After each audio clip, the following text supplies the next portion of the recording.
이제 하나님의 말씀을 읽겠습니다. 오늘 주신 하나님의 말씀 창세기 3장 1절에서 7절까지의 말씀입니다. 계시의 말씀을 읽을 때 하나님의 음성을 들으시기 바랍니다. 그런데 뱀은 여호와 하나님이 지으신 들짐승 중에 가장 강교하니라.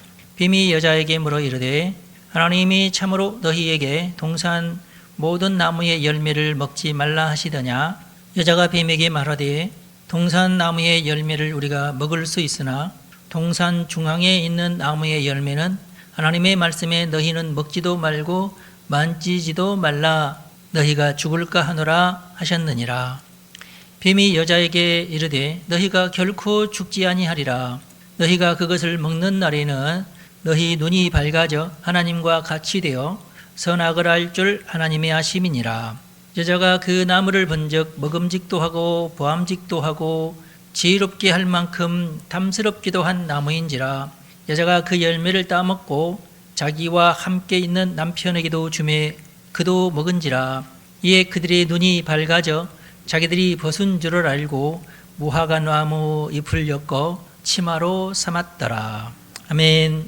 하나님이 되고 싶은 아담, 이런 제목으로 말씀을 드리겠습니다. 많은 신학자가 추측을 합니다. 왜 하와가 혼자 있었을까? 부부싸움 했을까?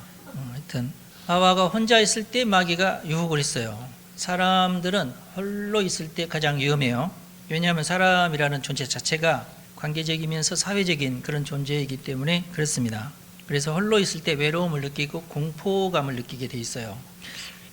그럴 일은 없겠지만 만약 여러분들이 말 통하지 않는 중국의 만리장성 위에 있다고 생각을 해보세요. 그런데 핸드폰을 잊어버렸어요. 지갑도 잊어버렸어요.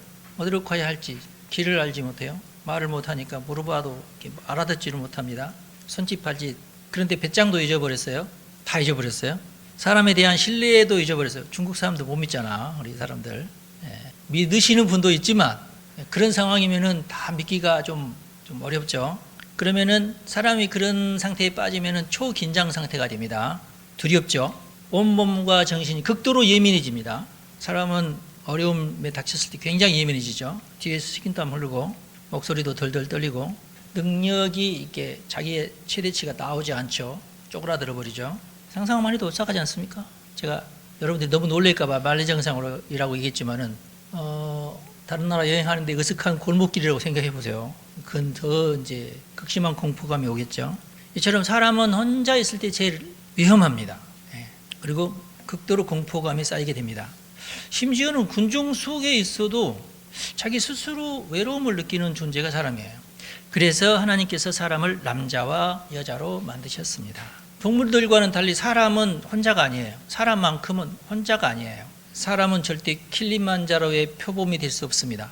누군가가 불렀던 노래가 생각나는데 혼자 떠돌아다니는 늑대도 아니에요. 늑대는 가끔가다 혼자 떠돌아다닌대요. 근데 사람은 그러면 안 돼요. 현대에는 홀로 사는 사람들이 많아요. 옛날에는 안 그랬는데 요즘 굉장히 나홀로족이 많아졌고 젊은이들도 혼자 사는 애들도 많고 나이 드신 분들도 독거노인이라고 그러죠. 근데 우리나라는 다행히 독거 어르신들에 대해서 관대합니다. 혼자 살아간다고 알려지면 여러 가지 덮는 손길들이 많아요.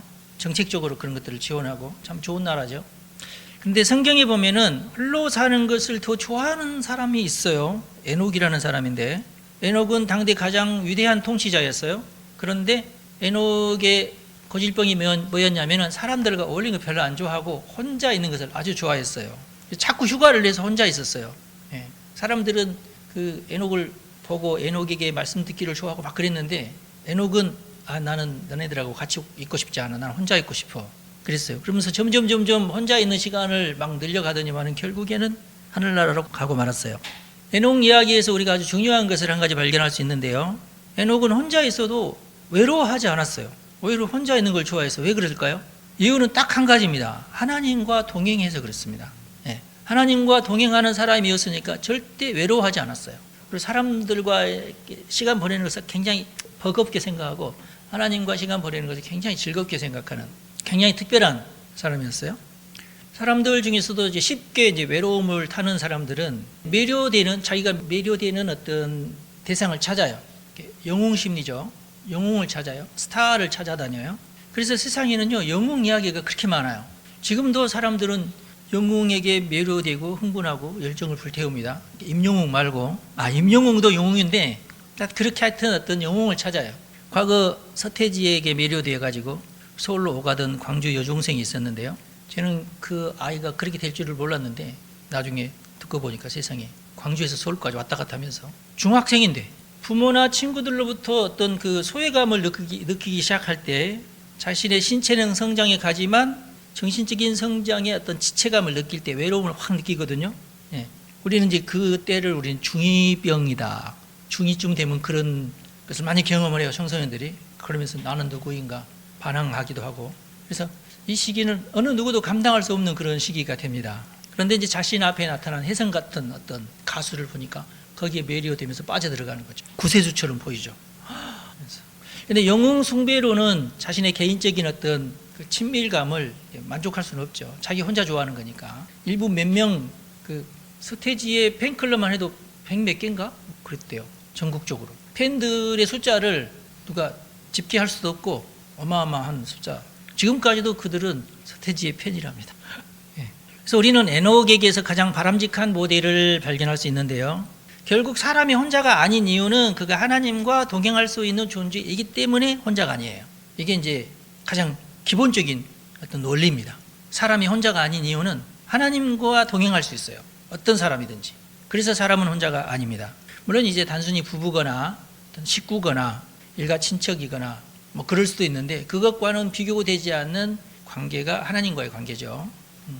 물론 우리는 이제 모두 다 예언자가 될 수는 없어요. 하나님 음성을 듣는다거나 뭐 내가 하나님과 얘기할 수 있거나 뭐 그러진 않는데 꼭 예언자가 아니더라도 하나님과 교제할 수는 있어요.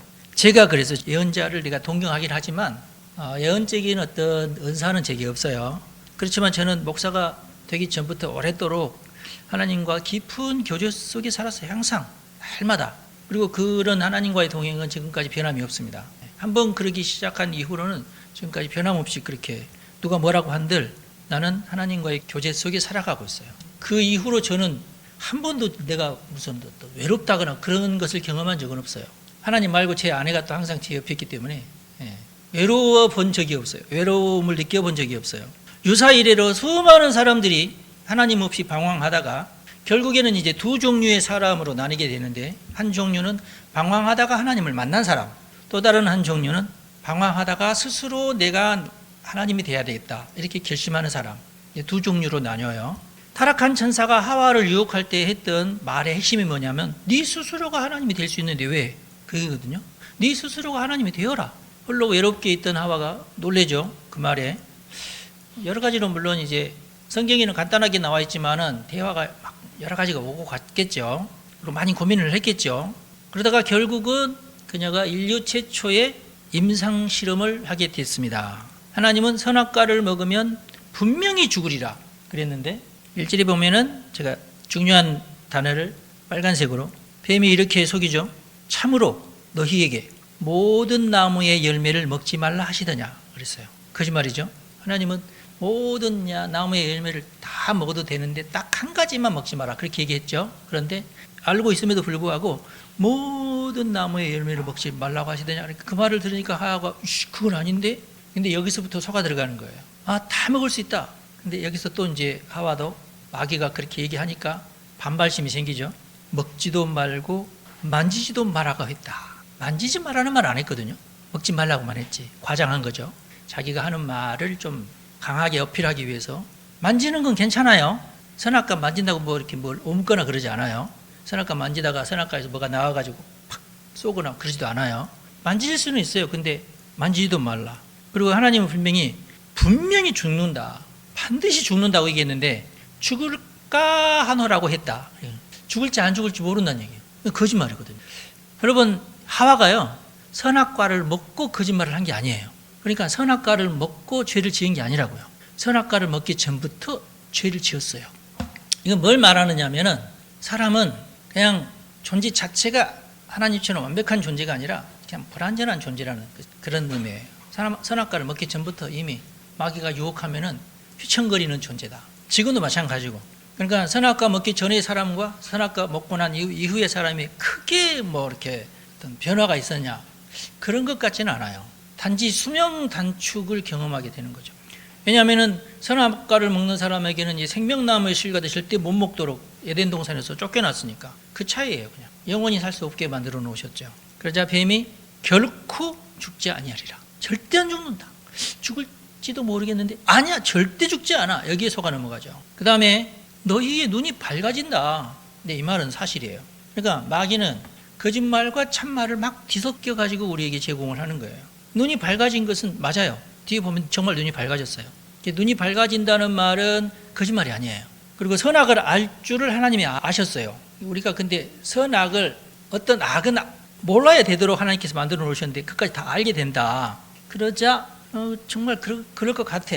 저는 말이 맞는 것 같아. 아무래도 죽지 않을지 몰라. 이걸 자기가 믿은 거죠. 그러니까 반드시 죽는다고 했는데 그걸 안 믿고 안 죽을지도 몰라. 이걸 믿는 거예요. 한번 해보자. 그렇게 된 거예요.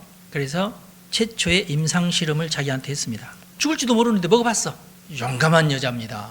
하와처럼 용감할 수 있으신 분 한번 해볼까요? 죽을지 모르는데 한번 먹어볼까요? 대단하신 분이세요, 이분이. 하와는 생명을 건 시험을 한 셈이죠. 그리고 하나님이 되고 싶었어요. 이것만 하면 하나님이 될 수 있다니까 한번 해보자. 그런데 모든 인간의 실존이 이곳에서부터 시작이 됩니다. 하나님이 만약에 선악과를 드신다면 하나님은 문제가 생길까요? 그건 아니죠. 그까짓 것 아니죠. 당연히 하나님은 모든 선과 악을 아시는 분이시니까 이미 그걸 먹지 않아도. 그러나 사람은 그걸 먹으면 안 되도록 그렇게 지음받은 존재인데 결국은 먹고, 그리고 눈이 밝아졌어요. 눈이 밝아지면 크게 위대해지는 게 아니라 그냥 눈만 밝아졌다는 거고, 그 밝아졌는데 안 봐야 될 것을 봤으니 자기가 벗은 줄 몰라야 되는데 그걸 봤어요. 이게 뭘 말하는 거예요? 자기가 벗은 줄을 알면 어떻게 되죠? 예나 지금이랑 그냥 크게 다를 것은 없어요. 그냥 부끄러워지는 거예요. 부끄러움을 아는 게 좋아요? 모르는 게 좋아요? 원래는 부끄러움은 모르도록 우리가 만들어졌는데 선악과를 먹고 난 다음부터는 부끄러움이 뭔지를 알게 됐어요. 모든 인간의 실존이 여기서부터 시작되는 겁니다. 인간은 사실 만물의 영장으로 태어났죠. 그래서 하나님의 대사가 되어서 하나님을 대리하는, 모든 만물을 다스리는 아주 위대한 존재로 하나님께서 우리를 만들어 놓으셨는데 타락한 천사에게 속아 넘어가가지고 눈이 밝아지고 말았어요. 눈이 밝아지면 좋을 줄 알았는데 자신의 실체를 적나라하게 보는 것밖에 없었어요. 나는 이런 존재구나. 그러면서 자기가 얼마나 부끄러운 존재인지를 깨닫게 되었어요. 나는 정말 형편없는 존재구나. 마귀가 속인 거죠. 우리가 원래는 내 자신이 그렇게 형편없는 존재인 줄을 모르고 지내는 것이 하나님의 창조 목적이었는데, 그러면서 하나님과 교제하면서 살면 되니까, 그러면은 아무런 문제 없이 살 수 있으니까. 그런데 자신의 존재를 깨닫게 되면서 나는 정말 아무것도 보잘것없는 그런 존재구나. 이걸 깨닫게 되면서 이거 어떡하지? 그럼 나는 어떡하지? 하면서 자신의 문제를 해결해 보려고 발버둥 치는 모습이 인간의 모습이에요. 그게 인간의 실존입니다. 여러분 평생 그렇게 살 수밖에 없어요, 사람은. 그래서 사람은요, 내가 부끄러워지는 것을 극도로 두려워하게 되어 있습니다. 어떻게든지 나의 그 부끄러운 모습을 가리려고 애를 써요. 아침에 일어나자마자부터 애를 쓰고 밤에 잠 자기까지 안 부끄러우려고 애를 써요. 사람은요, 자기가 자기의 주인이 아니에요. 원래 그렇게 만들어졌어요. 그게 원래 원칙입니다. 그런데 대부분의 사람들은 자기가 주인인 줄 알아요. 여러분, 여러분의 세포에 대해서 잘 아세요? 여러분의 세포는 누구 겁니까? 근데 세포 하나도 제대로 모를걸요? 나는 나의 성격 MBTI로 뭐다. 그까지밖에 모르잖아. 나의 세포가 뭘 하는지도 몰라요. 자동적으로 돌아가잖아. 나 자신에 대해서 가장 작은 단위는 세포조차도 나는 하나도 몰라요. 학교에서 배운 대로 미토콘드리아가 있고 DNA가 있고 거기까지밖에 모르잖아. 근데요, 과학자들은요, 세포에 대해서 알면 알수록 그 속에 우주가 있다고 얘기해요. 근데 아직도 그 세포에 대해서 다 몰라요. 다 알려면 몇백 년 흘러야 될걸. 인간은요, 자기 스스로에게도 잘 몰라요. 오직 사람의 주인은 하나님이십니다. 이걸 깨닫는 것이 진정한 인간의 모습이에요, 그냥. 그래서 사람은 스스로 자기 자신을 나는 나의 주인이야, 이걸 이렇게 생각하는 순간 그는 스스로가 하나님이 되려고 하는 그런 어리석은 짓을 하는 거예요. 그것만큼 어리석은 것은 없죠. 그래서 가장 합리적인 지혜는 뭐냐면 하나님과 동행하는 겁니다. 에녹처럼. 그게 최고의 만족이고 그게 본연의 인간의 모습이에요. 하나님의 소유다. 나는 하나님의 소유라고 고백을 하고 하나님의 소유라는 것을 믿고 그것에 만족을 하고 감사하고, 그게 인간의 진짜 모습이다. 그렇지 않다면 그런 부끄러워하다가 스스로가 하나님이 되는 길을 외롭게 걸어갈 수밖에 없어요. 그런 사람들의 특징은 성경 말씀보다 자기 생각을 먼저 주장을 하죠. 성경이 얼마나 위대한 책입니까? 그런데도 성경을 무시하죠. 근데 사람마다 지혜에도 차이가 있고요, 지식에도 차이가 있더라고 보니까. 그런데 지혜가 아주 높은 사람, 좀 미련한 사람들은 자기 주장이 강하고, 지혜로운 사람은 지혜로운 사람대로 자기 주장이 강해요. 희한해요. 하여튼 사람은 초등학교밖에 안 나온 사람도 자기 주장이 굉장히 세요. 굉장히 유식한 척을 해요. 시골에 가면은 할아버지들 있잖아요. 옛날에 초등학교도 제대로 안 다녔던 분들도 정치에 대해서 빠삭해요. 들어보면은 이랬다 저랬다 다 얘기해요. 특별히 우리나라 사람은 더 그게 강합니다. 그리고 자기가 주워 듣는 말 중에서도 걸러내죠. 이것은 옳고 이것은 그러다 해가지고 자기의 생각, 자기의 이념에 맞는 것만 주워 듣고 거기다가 내가 이걸 아는데 너는 모르지 뭐 이런 게 있어요. 또 우리나라에 그게 좀 심한 것 같아요. 그리고 핑계를 그렇게 잘 만들어냅니다. 사람들은 거짓 핑계. 그리고 누가 봐도 자기가 보더라도 자기보다도 저 사람이 똑똑한데도 불구하고 무시해요. 그런 경향이 아주 심해요. 그리고 자기 생각이 가장 합리적이라면서 스스로 자기의 생각에 갇혀서 살아요. 그리고 자기 스스로 결정을 하고. 그럴 수는 있는데 지혜는 아니죠. 그리고 자기 스스로가 하나님이 아닌 것을 잘 알아요. 그래서 항상 좌절하고 외로워하고 자괴감에 빠지고, 그러면서도 그 아집에서 벗어나려고 하지 않죠. 그리고 스스로 부끄러워하고. 그래도 부끄러움을 아는 것도 참 그래도 좀 겸손한 거예요. 부끄러움 아는 것이 겸손. 왜냐하면은 부끄러움을 모르는 자들도 있거든요. 그래서 자기가 하나님이라 자기 스스로를 하나님인 척하는 사람 중에도 그래도 나은 사람들은 그래도 자기가 부끄러운 줄 아는 사람은 좀 나아요. 그런데 부끄러운 줄도 모르는 사람들이 있어요. 아마 내가 볼 때는 그런 사람들은 부끄러워할 줄 모르는 쪽으로 특수 훈련을 받았지 않았나 몇 번 있죠.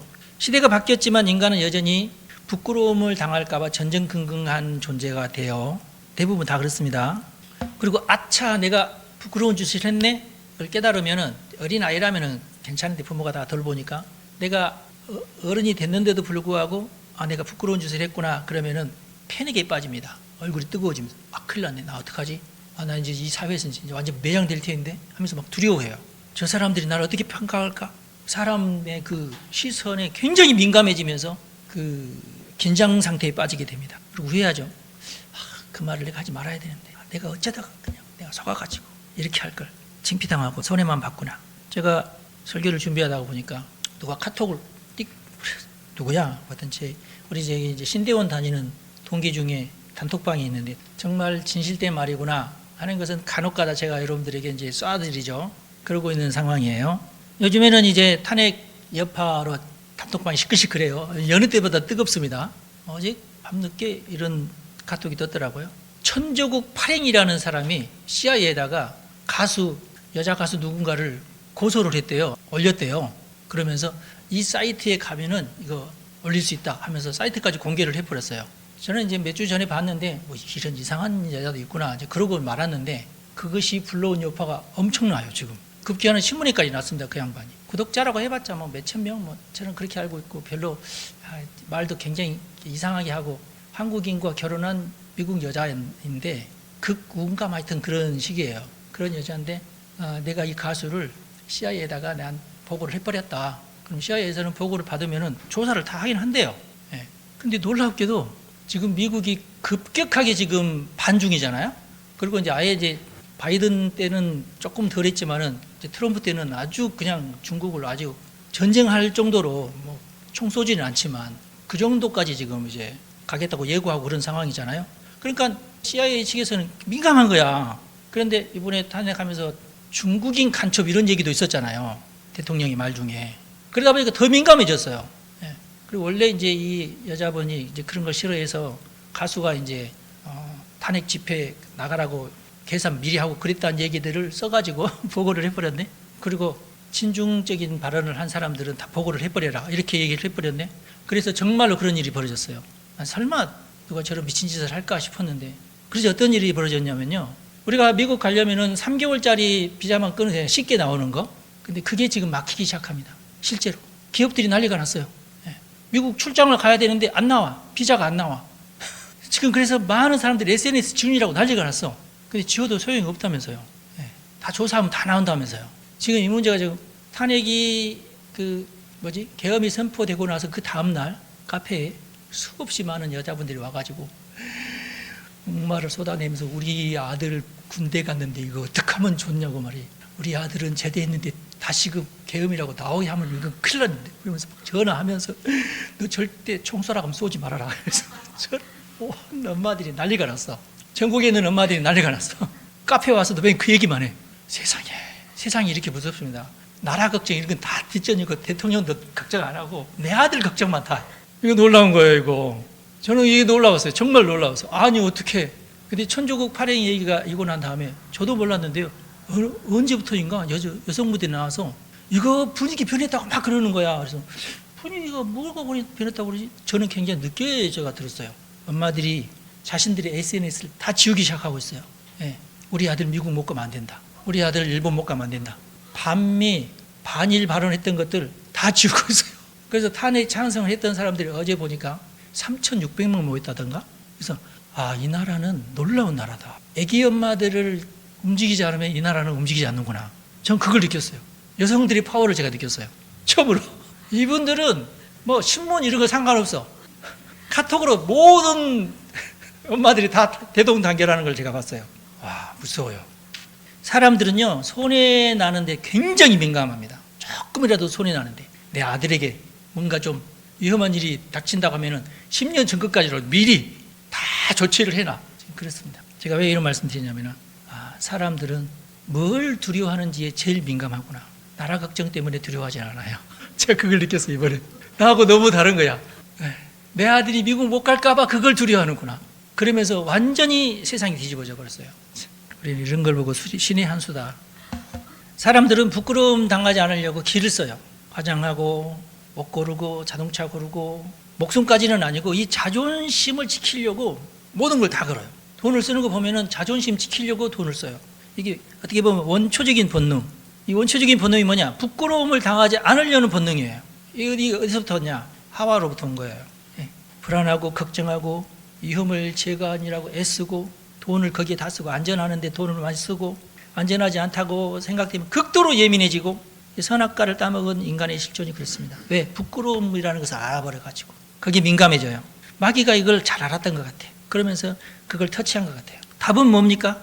아까도 제가 얘기했듯이 그냥 하나님과 동행하는 거예요. 하나님과 동행하면 안전하고 부끄러운 짓도 않게 되고, 근데 하나님과 동행하는 것은 아닌 것 같고 그게 마귀의 마음이죠. 그러니까 명상을 한다든지 뭐 종교를 찾아간다든지 어떤 유명한 현자를 찾아가서 어떤 삶의 지혜를 뭐 얻고 싶은다든지, 요즘 뭐 텔레비전을 보면은 지금 현 시대의 현자가 누구지? 오은영 박사나 남자 누구지? 무슨 김창욱인가? 욱인가? 나는 재밌게 몇 번 봤는데 듣고 보니 해도 말도 하고 해도 말도 하고 그러면서 거의 비슷한 얘기대로 이렇게 슬렁슬렁 넘어가는 말재간이 아주, 아이고, 신령한 유적지를 찾아간다든지 어떤 돈을 번다든지 속세를 떠나본다든지 거짓말로 위장한다든지 뭐 그런 것들이 대부분의 사람들이 취하는 그런 방법이잖아요. 근데 그것이 자신의 부끄러움을 제거해 주나요? 정답은 하나님과 사이좋게 지내면 됩니다. 하나님은 우리 허물을 들춰내시는 분이 아니세요. 여러분들이 하나님과 친해지는데 율법적으로 친해지라는 말이 아니라 그냥 정서적으로 하나님과 친밀해지는 게 좋아요. 정서적으로 친밀해지십시오. 하나님 앞에 솔직하고 하나님과 친하기 위해서 좀 더 하나님에게 더 다가가고 하나님을 알기 위해서 연구하고 하나님을 탐구하고 하나님의 마음을 헤아리고 이런 게 중요한 것 같아요. 재밌어요. 그럼 정말 하나님과 더 가까워집니다. 노력을 해야 돼요. 하나님은 내게 다가오기를 원하는데 관계라는 게 한쪽만 원한다고 되는 게 아니잖아요. 나도 표현을 해야죠. 나도 하나님에게 구체적으로 표현을 해야죠. 하나님은 우리가 불안해하는 존재임을 이미 잘 알고 계세요. 우리가 약하다는 것도 잘 알고 계세요. 치명적인 단점이 무엇인지 하나님이 잘 알고 계세요. 그래서 하나님의 도움을 받아야 됩니다. 하나님은 우리가 부족하고 하나님의 도움이 필요하다는 것까지도 잘 알고 계세요. 이건요, 선악과 따먹기 이전부터도 그랬어요. 우리는 선악과 이전이든지 그 이후든지 간에 어떤 순간이든지 인간이면은 하나님의 도움이 필요합니다. 왜냐하면 하나님이 우리를 지으셨기 때문에 우리를 그렇게 만드셨어요. 그래서 가장 좋은 방법이 뭐예요? 예수님을 보내시는 방법이죠. 누구든지 예수님을 믿기만 하면, 그 보혈을 의지하기만 하면 그 모든 부끄러움을 하나님께서 해결해 주시겠다고 그렇게 약속을 하셨어요. 그걸 우리는 구원이라고 그러죠. 어떤 상황에서든지 우리는 구원받게 돼 있어요. 예수를 의지만 하면. 아무리 가난해도 염려할 것도 없어요. 아무리 무식해도 염려할 것이 없어요. 구약 시대에도 그랬어요.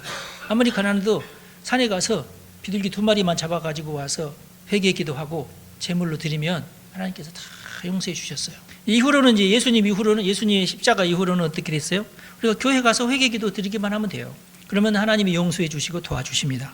근데 이제 전에 이런 기도 했는데 또 와서 또 이런 기도 또 드리네. 그럼 좀 부끄럽겠지. 이제 그것이 이제 하나님이 속았구나 생각하지 않도록 조심하시기 바랍니다.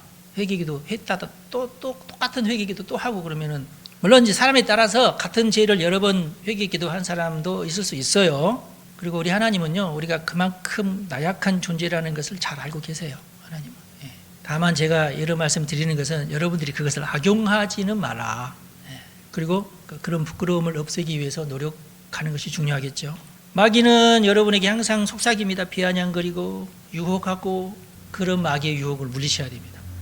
아닌 건 아닌 거예요. 마귀를 물리치고 하나님에게 더 가까이 나가려고 하면 하나님이 우리에게 가까이 오신다. 예.